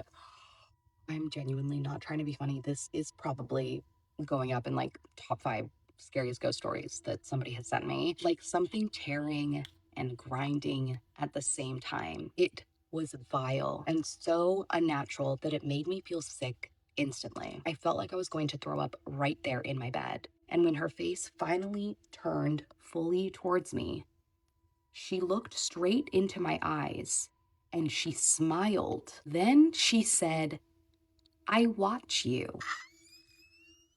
I would never sleep again. I would absolutely never sleep again. Not in that room, not in that house. I am never closing my eyes, ever. Her voice didn't match her face, like multiple voices trying to speak at once, scraping over each other. That's when I lost it. That's when you lost it? I lost it back when you said you opened your eyes and there was a girl clinging to your ceiling. I screamed and ran out of my room as fast as I could. I don't even remember hitting the floor. I just remember bursting into my parents' room crying, trying to explain what I saw. My mom thought I had had a nightmare or sleep paralysis, but my dad didn't say anything at first because he had seen things in that house too, and he believed me. But there wasn't really anything we could do in that moment, so eventually I stayed in their room for the rest of the night. Morning came, and for a second, everything felt normal again until my mom went into my room to grab my school uniform. That's when we heard her scream, and I'll never forget that sound. I ran to the doorway, and when I looked inside, my entire room was destroyed. Not messy, not things being slightly out of place, destroyed. My bed had been shoved and turned sideways. My toy table was flipped upside down and thrown on top of it. Bins were empty, toys were scattered everywhere, and my closet looked like someone had ripped through it, pulling things out and throwing them across the room. What the hell? It didn't look like a kid had made that mess. It looked like something tore through it. And that was the moment my mom stopped dismissing it because there was no explanation for what we were looking at. No one else had gone in there. Nothing made sense, but I knew. I knew exactly what I had seen that night. And the worst part is that it wasn't the last time. I saw her 2 more times after that. But I learned something, that if I prayed, she would leave. So that's what I did. And eventually she stopped coming back. But even now, I still think about that night because whatever was in that house, it was watching.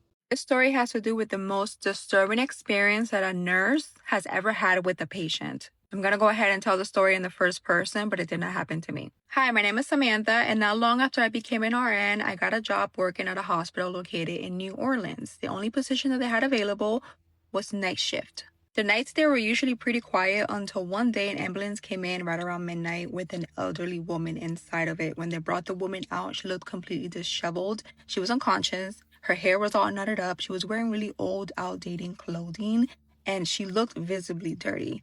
When we brought her in, we admitted her right away. She had no sort of ID with her. No one came with her. We had no way of knowing who she even was or what the issue was. We just knew that she was unconscious.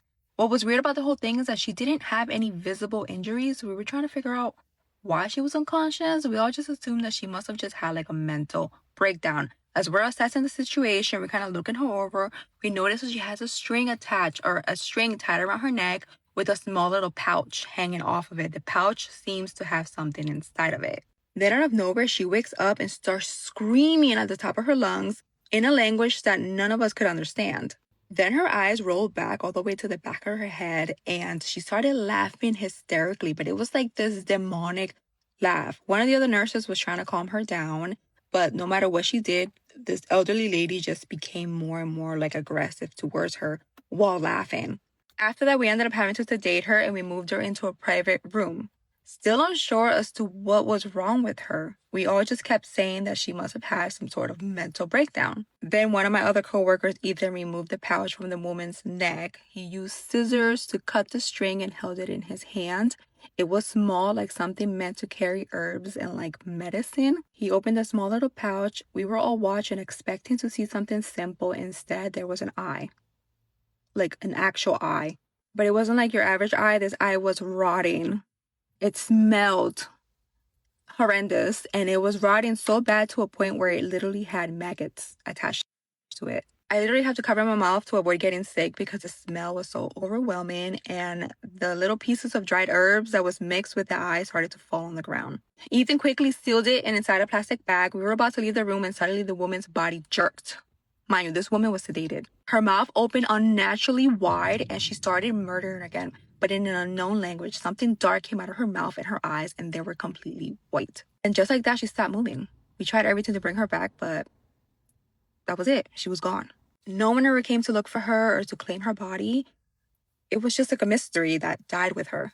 To this day, I have not been able to stop thinking about that pouch. I still have no idea what any of that was about, but if you guys have any suggestions or any ideas, definitely comment down below. I think we all know what it was. I swear to God, I think Coraline is a true story because I lived part of that movie when I was 5 years old, years before it came out. So when I was about 5 years old, around 2004, my family and I lived in this small 3-bedroom apartment. So I would always sleep with my mom and dad when I was 5 years old, and I remember that their bed was like against the wall because that's always where I used to sleep. So my father would be in the middle and my mom would be on the outside of the bed, and it was a pretty large bed. So one morning I wake up and I feel conscious, right? I feel conscious, but I don't know if I was awake or not. And I remember seeing this small door on the wall, like right when I woke up. It was right next to me. But the problem is that this door wasn't normally there. The door was like this dark gray color, and it was like tin, and it was this run down small door. I decide that I'm gonna open the door, right? So I go over to the door, I open it up, and then I look back to see if my mom and dad are asleep. They were sound asleep. So at this point, I'm debating whether I should crawl in. Let's just say that it was dark in there, but I did decide that I was gonna crawl inside. Why? I do not know. Mind you, all this felt so real to me. I could feel everything. I could smell the room. I could feel the cold air. Like literally, I could still feel it to this day. So I decide to stand up. Now, I am scared at this point, right? I'm only 5 years old, but I am still curious. Just standing there for a second when I hear psst at the small door. So I look back, right? It's my mother. She has these pitch black eyes. I'm telling you, her eyes were so dark, it seemed shadowed. I remember she's on the outside of the door, right? So I'm looking at her from inside of this dark little place that I'm at, and she's on the outside of the door. So I'm looking at her with these dark, freaking eyes, and she starts smiling at me, and the smile was so terrifying. I cannot even explain it to you. And she just slams the door shut behind me. So at this point, I am terrified. I start screaming, "Mom, mom, mom, mom." I'm trying to wiggle the door. The door is not opening. I'm totally trapped in this dark place. I remember literally hyperventilating, and then I kind of just like somehow calm myself down, and I just put my hands over my face like this because I was so terrified. I just didn't want to look at anything. A few seconds go by, right? And I hear something behind me in this dark room. I hear like this whimper, like this small, quiet cry. So at this point, I'm like, no, no, no, no, no. And I just turn my head like super slowly. And I peek through my fingers to see this small, old-fashioned bed with like this metal bed frame. It's in like the left corner of the room, right? And on top of the bed is like this glowing white blanket. Something or someone was underneath that blanket. So I know this sounds insane, but I was just a curious kid. So I walk slowly over to the bed, reach for the blanket at that point, but before I can even grab it, 3 kids just come flying out of the blanket, like literally flying out of the blanket. And these little kids are see-through, right? So I'm panicking. I fall to the floor because it scared me so bad. So I'm looking up at them and I can see that there is 1 little boy and 2 girls. They're clothed in like these old-fashioned clothes, and they were hovering above me saying, "Help me. Help me." And they start talking to me, and I'm like talking back to them at this point, but I cannot remember exactly what they were saying or what I was saying to them. I just sat there with them for like what felt like 30 minutes until finally the oldest girl that was there was like, "Listen, you need to go back home. You need to go." She starts leading me to the door, but I remember that I cannot go through that door. I couldn't go through it earlier, so I tell her that. I'm like, "Listen, I already tried to go through this door. It wouldn't open." And that's when she tells me, You can't go through life panicking. Calmly try to open the door again. So I try it and it opens. And as I'm looking out into the room, it's extremely blurry. Like I cannot really see what's on the outside of it. But I did see my mom and dad and they were still like sleeping on the bed. And so I turn around and I thank the girl. But at this point, I'm curious. I'm not really that scared anymore. So I ask her, like, how did you pass away? And that's when she said, we were curious just like you were. And then she floats back to the bed with the rest of the other two kids and they just get under this glowing blanket. I crawled out of that place as fast as I possibly could. I go and lay down next to my dad and I fall asleep. A few hours later, I wake up and I get out of bed and I look over to where that door was and it's not there anymore. So I go downstairs and I see my mom making breakfast. I acted like it never happened. I never said anything to my mom, but whether it happened to me or not is not the crazy part. This is the crazy part. Fast forward to 2009 and there's advertisements everywhere about the movie Coraline. So I watched the movie maybe 2 years later. Like I think it was like 2011-ish, I think at this point. And I tell you now, I was shocked, flabbergasted, like stunned when I saw that movie. When I saw that, I literally questioned whether I had told anybody about that story before. I questioned myself that, but I didn't. I never told anybody that story before. Now, if you watch that movie and you go to 58 minutes and you see the scene, you see exactly what I saw that night in that exact room. Those exact kids. And the mom looks so similar to my mom. It's scary. The only thing, there was no door. When I tell you, I freaked out after that movie finished. Who would believe me? Is this even real? I actually kept this to myself until right now. I've never told anybody before, ever. But I wanted to tell somebody because every time I tried, I would literally choke up. So I had to tell Kaisa, which is me, because that wasn't my story. That was a story that was sent in to me. What do you guys think about that?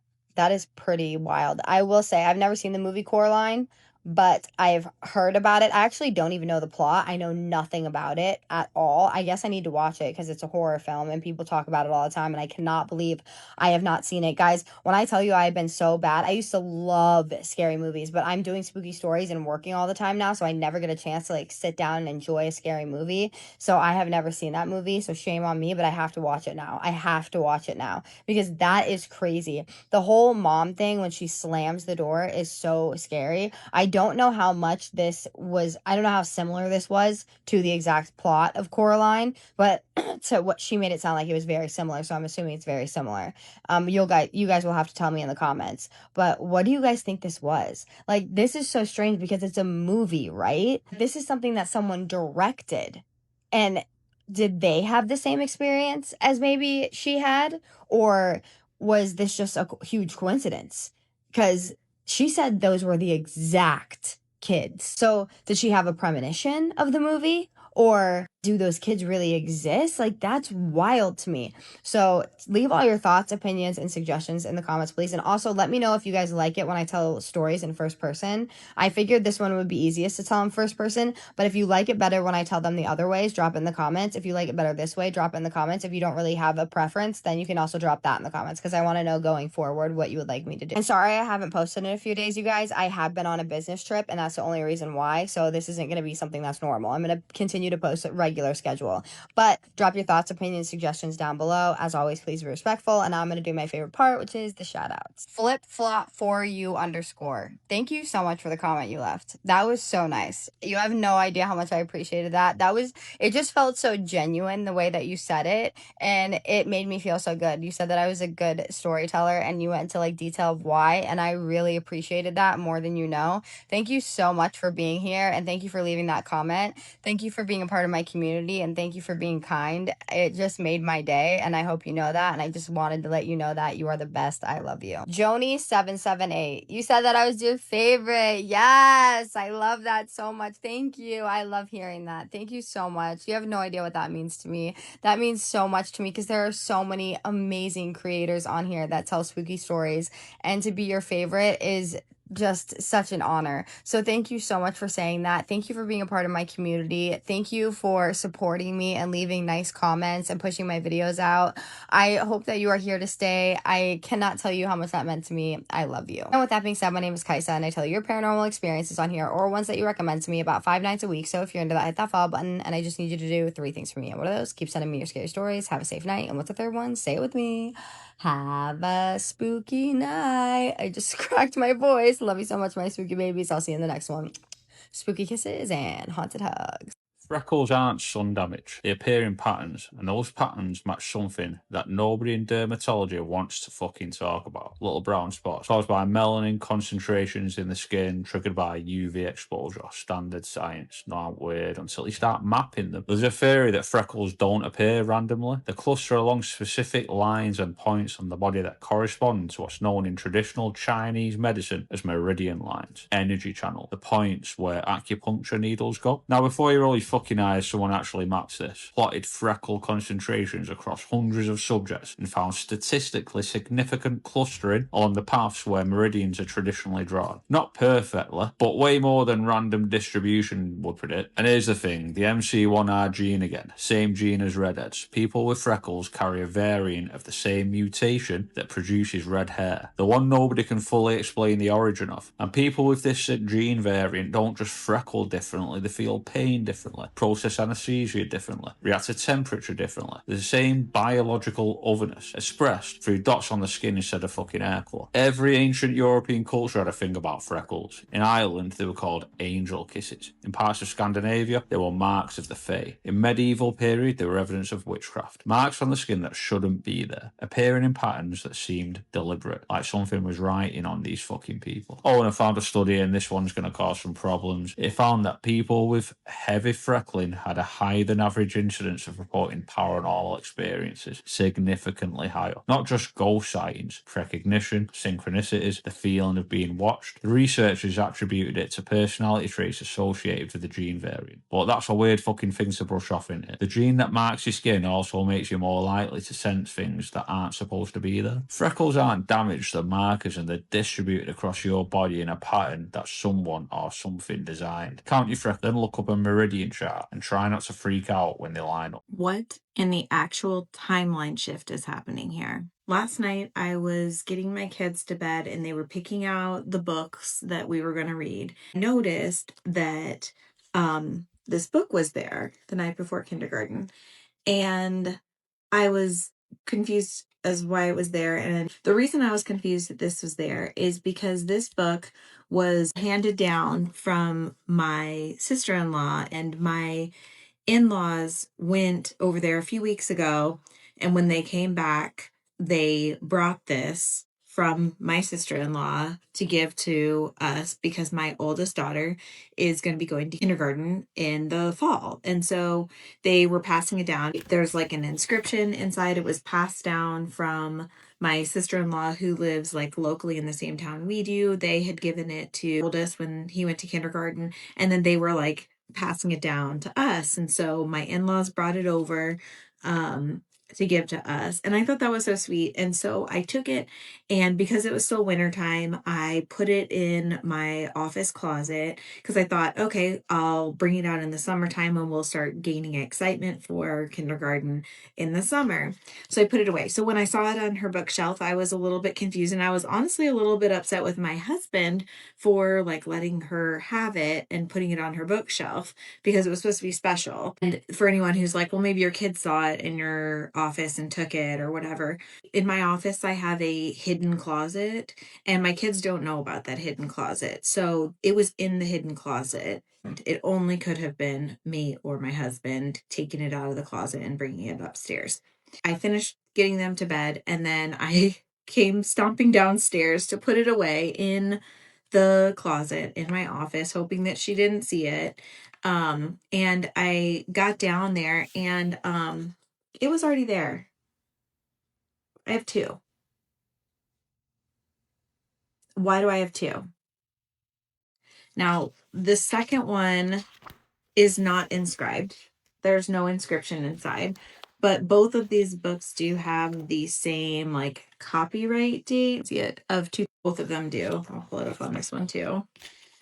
I text my sister-in-law and I was like, did you get us this book recently? Thinking like, okay, if they had gotten it for my other sister-in-law, like maybe they had one and they were giving it to us and I just didn't realize. Like she said, no, we did not give you that. We haven't given you one of those, but maybe ask my mom. Yeah, I know that your mom brought us one over from Omaha. She's the one that went to Omaha for brought it back and she gave it to us. And I remembered her giving us 2 books.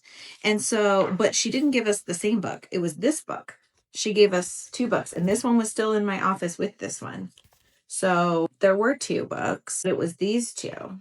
So why do I have this one?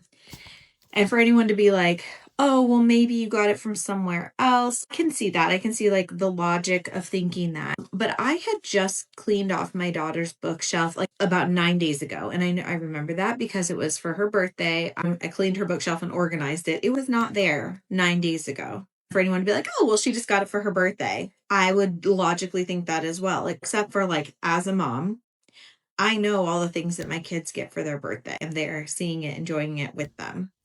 She didn't get this for her birthday. I don't know where it came from. My husband thinks I'm crazy.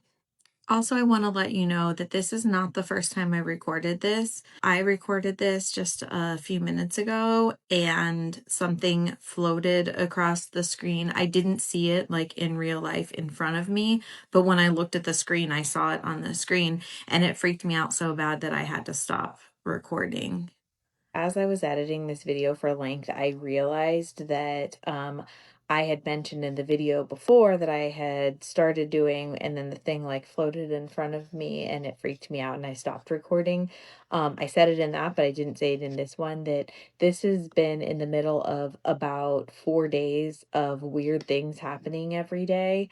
And so this is just like another thing that is happening in the middle of all of this. So I just wanted to mention that too. The way I would have lost it after this experience. Oh my gosh. This woman shares her story from right after she had her first baby. This takes place about 17 years ago. This woman had just given birth to her first child and she is in her hospital room and it is very late at night. Everything was pretty quiet, the lights are dim and the hallways are pretty empty. She's lying in bed and she's physically exhausted and very mentally drained and she's just kind of recapping everything that just happened and she looks over at her beautiful brand new baby. The baby was right there in that clear plastic hospital crib or bassinet thing that they keep right next to the bed. She's just soaking it all up, taking it all in, just in awe in the moment. So eventually a nurse walks into the room and she doesn't think anything of it because you know how they are, in and out all night, checking vitals, doing all the things. The nurse comes up to her bedside and in a very nice and calming voice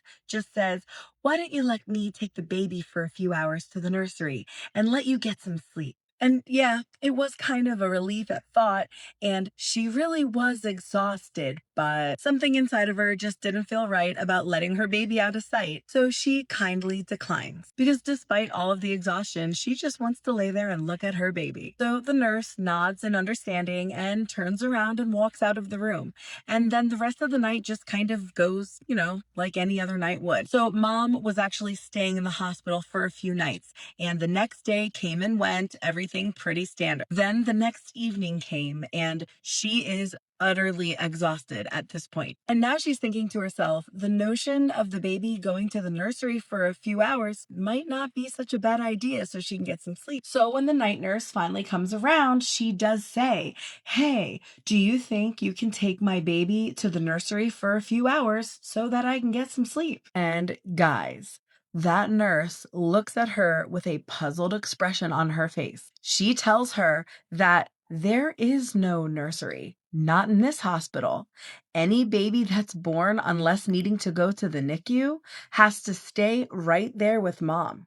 No exceptions. Oh my God, I have chills everywhere. So, who walked into that room and offered to take her baby and why? And I honestly don't know what's worse, somebody being up in that room who didn't belong, or the thought of what might have happened if she had said yes the night before. Oh my goodness, I have so many questions. Because once upon a time, back in my day of being a baby, they did have nurseries you could go to, but that's kind of dying out now. And at least for me in the hospital I stayed in, yeah, you never had that baby taken away from your side. Not that I would ever even want them to be. Let me know your thoughts in the comments. Do we think that this was a person dressing as a nurse in disguise, or is this a ghost nurse?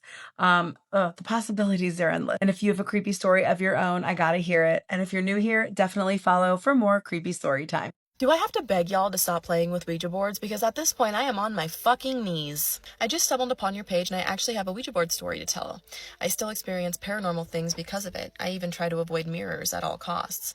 I've been debating if I should share this story for a while. Every time I share this story with someone now, they tend to dismiss it as a child's imagination, but I know together with my two friends that it was real. I was 13 at the time and my parents were away that day. I decided to invite my two friends over at my apartment, Rena and Laura. We were bored sitting in the living room, and back then YouTube was blowing up with videos of influencers playing with a Ouija board. Rena came with the idea to make our own and try to see if it was real or just clickbait. I was adamant considering she wanted to play it in my house, and I always had some sort of connection to the paranormal. As a child, I would even tell my mom that a small little girl was glaring at me in the dark and saying, "This is not your place." That's creepy as fuck. That girl needs to get out of here. But anyways, somehow Laura convinced me to play and we immediately made our own board. This is bad news bears, folks. I have to mention that my father is very religious, so crosses and even holy Orthodox paintings of saints were present in each room. Back then, we didn't know about any rules. We just started playing without any precautions. All three of us sat in a circle and began, after some silence, nothing happened. Laura started mocking the board, saying all sorts of things like, "I know it's not real, it's bullshit, and there are no such things as spirits." She even called it a stupid fake game meant to only scare kids. But soon enough, the planchette we made started moving. Rena asked, "Is someone there?" To which the board answered, "Yes." Laura and Rena took their hands off the planchette, scared at first, but then they started arguing about who was moving it. I encouraged them to put their hands back and see who it was. I did have my doubts at first, but an unsettling feeling of dread soon crept in. The board spelled slowly, Z-O-Z-O, Zozo. My friends again started laughing and mocking it, saying things like, "Oh, come on, whoever moved it couldn't come up with a better name. What a lame name. Who moved it now?" Being the slightly quiet kid myself, I just watched them laugh and mocking it, my hands still on the planchette. I tried to calm them down and tell them to continue. We may not have known all of the rules, if any at all, but we did know we couldn't exit the game without saying goodbye. I was going to say, if you didn't want to play, why are you being so persistent? So we continued. We asked things like, "How old are you and how did you die?" It answered 900 something years, I can't quite remember, and that it never lived. With that, I felt goosebumps all over my body. My friends, however, never stopped with their banter. I got an uneasy feeling and told them we should all say goodbye. But when we tried to drag it towards goodbye, the planchette started moving in circles on the board. At this point, we were really scared, and all three of us were pulling hard down towards goodbye. We remained still afterwards, processing it all. Laura is the type to let her emotions get the better of her, so she started tearing it apart. The apartment felt slightly colder. It was September, but the sun was still shining bright in Romania. I turned on the heater and we decided to watch a horror movie. I offered to make us some snacks and walked away in the kitchen while they started playing the movie and telling me to hurry. I do have to mention that all the windows were closed since I turned on the heater earlier. As I was finishing in the kitchen, I suddenly hear the living room door slam shut harshly, followed by my friends screaming their lungs out. I rushed towards the living room thinking they were trying to scare me by holding the door. I was pulling harder and harder, and after a few seconds, it opened alone. I entered the living room annoyed and slightly scared at my friends, expecting to see them by the door or something. However, they were curled up in the far back corner of the bed, shaking, terrified. I didn't even get to say anything before the cross hung on the wall with Jesus Christ on it next to the door fell down hard on the floor, breaking the Jesus figurine in two. I gasped, and when I bucked down slowly to pick it up, the Holy Orthodox small paintings of saints on the shelves started falling forwards one by one. My friends screamed, horrified. Meanwhile, the horror movie was still playing on in the background, making everything even more scary. Rena stood up on the bed, pulling Laura off too, and I kid you not, Laura was so scared she even peed herself. We all ran out of the apartment without any shoes on or phones. We just knew we had to get out of there. Later that day, my parents came home to find us on the apartment building staircase, and when we returned with them back into the apartment, it all smelled like something was burned. I hope you get to read this story. I know it seems crazy, but this really happened to me, and I even have my friends to confirm it. This is the fuck why I tell you guys to stop playing with Ouija boards. I know that this was obviously in the past for you, but damn, Jackie, can't control the weather, I guess. Thank you so much for sending this in. I have a question in regards to the fact that you were going to make food. Was the food removed from oven, microwave, stovetop, whatever the case may be, before you ran into the living room with your friends? Because it sounds like in the midst of this chaos, maybe we forgot that there was some food in the oven or something, like maybe a pizza or something. I'm just saying, because when you watch back and it smelled like someone was burned, it probably the food. I'm just throwing that out there. The cross falling down and breaking little tiny Jesus into two, super fucking creepy, okay? The pictures flying off the wall brings me back to the original Conjuring when all the picture frames fly down and she like gets super scared, the mom, you remember that? Terrifying. Love that you mentioned that this was in Romania. I have so many followers from Romania, and it is the most heartwarming thing because like I'm in America and America fucking sucks. This is definitely a scary experience. I know that you guys were young, but Laura and Nina kind of don't sound like they were real friends. I don't know if you guys are still friends. I know at the end of this story you mentioned that you have your friends to confirm it, but it kind of sounds like they were a little shady. Like, I don't know about you guys, but when I was younger, if I had anybody in my life that was very persistent of me doing things, whether that was peer pressure or messaging a guy or whatever the case may be, I immediately like cross them out. You know what I mean? Like very Megan Fox cross out needy type of situation because first of all, I'm not the type to be influenced by fucking anybody. Especially with things that I'm gonna do in my life. I'm gonna do what I wanna do, and that's pretty much it for me. Like, I don't need someone to tell me no, yes, or hey, you should, or hey, or like bully me into something. I'm not that person. 100% will stand my ground, babe. But it just kind of sounds like they were very persistent in doing things that you didn't want to do when there was probably a multitude of different things that you guys could have done, aka just watching the scary movie. And it's kind of upsetting to me that you were peer pressured into doing something like this when you didn't want to, especially because you were like, hey, like, this is my apartment and this stuff, I believe in it, so I just would really prefer not to. And they were like, it's not real, it's not real. And then you have this horrifying experience. No wonder whatever this was went directly after the two girls because they were being kind of dickish, like I don't mean to be rude, but like, the ghost was kind of like, okay, well, you did mock me. Like if I was human, real, maybe we'll throw hands. That's just my opinion though. I love you very much. Thank you for sending this in. Fantastic story. Absolutely horrific. Stop fucking playing with Ouija boards. Please and thank you. Pinky promise. Okay? If you break your promise, I'm gonna break your pinky. And I love you guys. I hope you have a fantastic schmactic day. Okay, bye. I got this comment recently and I think it's time I finally address it. My name is Haley Zega and I'm a former missing child. And while I was missing, I had an imaginary friend. And you can look back on some of my other videos. There's a pin video with my stance on my imaginary friend. However, people have the theory that she was the ghost of a child that was unfortunately murdered in the woods close to where I was missing. I have never addressed this story here for multiple reasons, one of them being out of respect for the child's mother and because it's not really my story to tell. However, through fate and other circumstances, my story is now very much connected to the story of this other little girl. I'm not going to give you all of the details in this video. If you want those details, you can read them in a book that my cousin wrote. It's called Cave Mountain. It's by Benjamin Hale. I'm not making this video to try to sell books. I don't get any kickback from that, but he did a wonderful job researching this story, and he also spoke to people who were there when it happened and the child's mother. One thing I will request is please do not attempt to find her mother. Steps have been taken to anonymize her in the book that my cousin wrote, as well as the Harper's article that preceded the publication.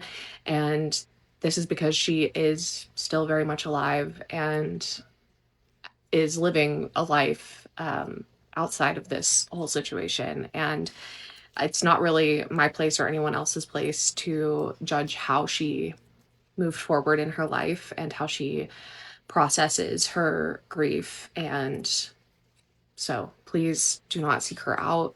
If you do happen to find out her identity, please don't harass her. That's my request. I have known about this case for a very long time. I didn't know about it before I went missing. I was 6 years old. And to be honest, it's not a very well known case. I have struggled. Part of the reason it's taken me so long to talk about this is that I really do struggle with like the morality of sensationalizing and using true crime for content. I kind of vacillate back and forth between like, you know, it is important to hear these stories and take lessons away from them. However, I would never ever want to sensationalize someone else's pain as has been done to me. So with all that being said, let's talk about it. Before I was born, and well before I went missing, there was a cult that was active in the Ozark Mountains in Newton County on Cave Mountain briefly. They weren't from the area, they weren't even from Arkansas, but they believed that the end of the world was coming and decided that camping out in the Ozark wilderness would be a good place to ride out the apocalypse. Before they came to Arkansas, the mother of the little girl, in this case, joined the cult. She was sort of taken in because she was in a very desperate place. She was a very young mother who had just come out of an abusive relationship and had this little girl, and she was essentially a child raising a child. She was from down south, not Arkansas, and she went to an employment center where she met one of the leaders of this cult. And this cult believed that they had a teenage son who was like their prophet, essentially. And so eventually they did make their way up to Arkansas. And like I said, if you want more details on how exactly this happened and who all was involved, please go read Ben's book. Get it at your local library, find it at a local bookstore. It's a very new release. It came out last month. HarperCollins is the publisher. And so they made their way to Rogers, Arkansas, where they were turned in for child abuse because the little girl in the story was not the only child with them. There were some other kids involved as well, and so they had a warrant out for their arrest, and they set the trailer that they were living in on fire, and then fled into the Ozark National Forest. And eventually they were discovered by the game warden and the sheriff of Newton County, who thought that it was odd to see this group of people camping in a place that wasn't like a designated campsite, really. It was like an odd place to be camping. And so they kind of got suspicious. And so they ran the license plate of one of the vehicles and figured out that they had a warrant out for the arrest of some of the adults in the group. And they realized that one of the children that was supposed to be with this group was missing.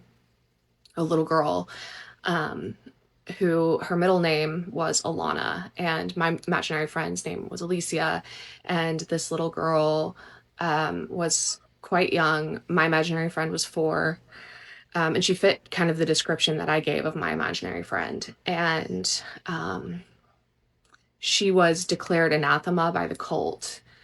And essentially they decided that she was like possessed by the devil or the antichrist or what have you. And I already knew about what happened to her before I read the book, but something about actually reading it on the page like really affected me.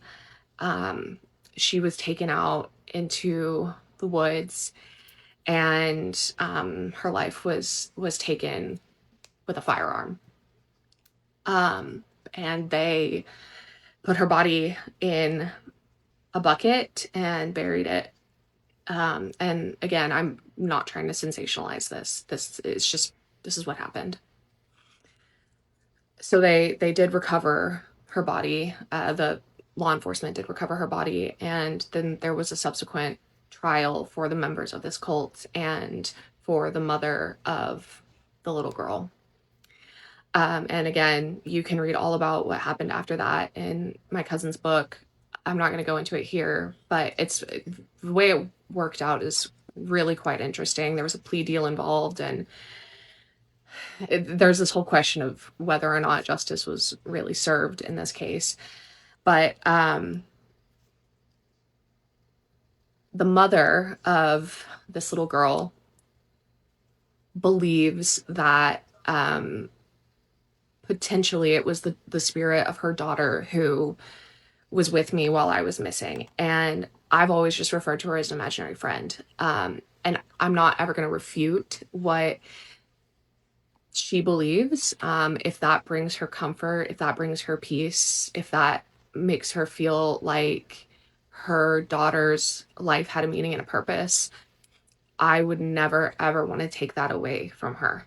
And so, like I said, if that's what she believes, she is more than welcome to believe that. If that is what brings her comfort and closure, I'm very happy for her. In that scenario, I'm happy that my story could maybe bring a sense of closure to her.